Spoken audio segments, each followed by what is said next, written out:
रीचा आज बहुत जल्दी में थी। घर से निकलने में ही उसे देर हो गई थी और ऊपर से सुबह सुबह मेट्रो की भीड़।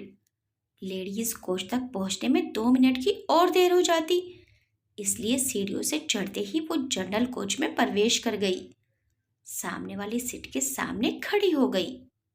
सामने वाली सीट पर सारे मर्द ही थे, जिनमें से रीचा के ठीक सामने वाली व्यक्ति 40-50 वर्ष के रहे होंगे।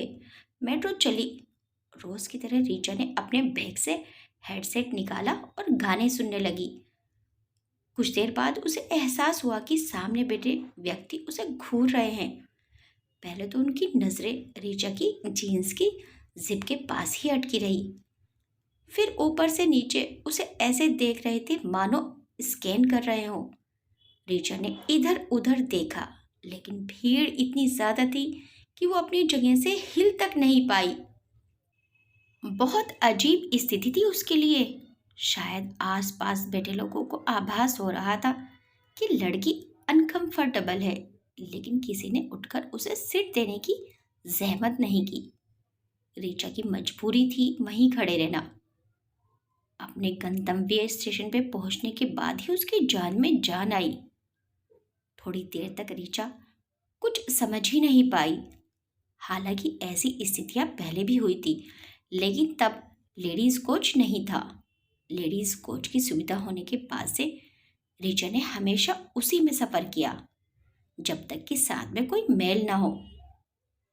हालांकि रीचा इस शहर में प्रवासी ही थी, लेकिन काफी साल हो गए थे उसे यहाँ रहते हुए, और ऐसा भी नहीं कि उसने इस तरह का वाक्य पहली बार देखा सुना हो। हाँ, लेकिन उसके साथ ऐसा कुछ पहली बार ही हुआ था, इसलिए उसे ज्यादा बुरा लग रहा था।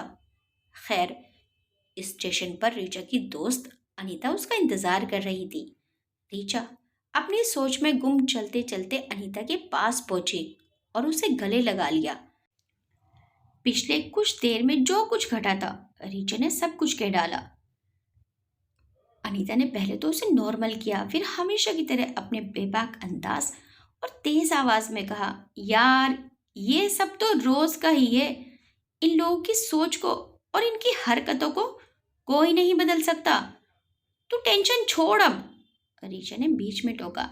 लेकिन यार अभी अभी दिसंबर में जो कुछ भी हुआ उसके बाद इस तरह की हरकतों को लेकर इतनी चर्चाएं हुई हैं, लेकिन कहीं कुछ भी बदलता हुआ नहीं दिख रहा।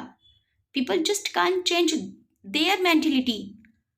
अनीता अब अपने पूरे तेवर में थी, झुंझलाते हुए बोली, अब रहने भी दे यार।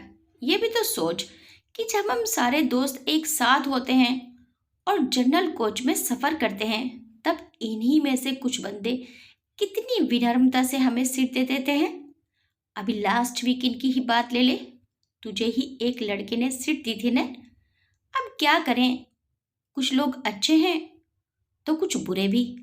आज मेरी एक बात समझ ले, घूरना एक राष्ट्रीय आदत है, और अगर मैं ये कहूँ कि अब ये एक बीमारी बन चुकी है तो भी गलत नहीं होगा। तू ही बता, लेडीज कोच आ जाने से कौन सा फायदा हुआ है? उल्टा ऐसे मर्द इकट्ठे इतनी लड़कियों को ताड़ते हैं। जहां लेडीज कोच खत्म होती है वहां देखी है कभी भेड़ियों की तरह इनकी नजरें? हाँ, इन्हीं में से कुछ अच्छे पुरुष ऐसे लोगों को समझाते भी नजर आते हैं कि भैया उधर क्या देखे जा रहे हो। मैंने सुना है यार, एक बार एक अंकल कुछ लड़कों को डांट रहे थे, और अब तो स्टॉकिंग को लेकर इतने सारे कानून भी बन गए हैं। धीरे धीरे सब बदलेगा। रीचा अब थोड़ी नॉर्मल थी। अब दोनों धीरे धीरे स्टेशन से नीचे उतरने लगी। अनीता अब कुछ हल्की बातचीत कर रही थी, लेकिन रीचा के मन में एक ही सवाल घूम रहा था कि आखिर कब बदलेगी हर इंसान की मनोवृत्ति। आपके इस बारे में क्या विचार हैं, हमें कमेंट करके ज़रूर बताइएगा। वीडियो अच्छी लगी तो वीडियो को लाइक शेयर सब्सक्राइब करना मत भूलिएगा। मिलते हैं नेक्स्ट टाइम एक अच्छी सी कहानी के साथ। Till then bye bye.